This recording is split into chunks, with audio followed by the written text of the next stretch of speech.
బావా బాగున్నావా? బావా అంట బావా. ఏయ్ రేయ్, నా అన్న కూతురుతో అలాగైనా మాట్లాడితే కొంచెం ప్రేమగా మాట్లాడరా. మాట్లాడతాను రూపా. బావా వదులు బావా. చూడు, అమ్మ చెప్పింది నీతో ప్రేమగా మాట్లాడు అని. చూడు ఎంత సన్నగా ఉన్నావో. హోటల్ పోయి మటన్ బిర్యానీ తినిపిస్తాను రా. అవునే, మా అత్తయ్య వాళ్ళని చూశాను. బావా నేను అత్తయ్యకి చెప్తాను. మీ అత్తనే చెప్పింది ప్రేమగా మాట్లాడమని. రా, ఇంట్లో ఎవరు లేరు. ఏడు చెప్పు కదా సినిమా చూపిస్తారా.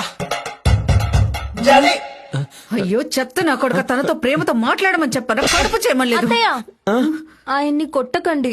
ఎంతైనా ఆయన నాకు కాబోయేవారు. ఎవరే నీ కాబోయేవారు? బావా ఎవరితోను? నా చెల్లి కూతురు సంక్రాంతి సెలవులకు వచ్చింది. అందరికి చెప్తున్నా వినండి, జనార్దన్ బావని నేనే పెళ్లి చేసుకుంటాను. దేనికమ్మా? బావ నాతో ప్రేమగా మాట్లాడతాడు.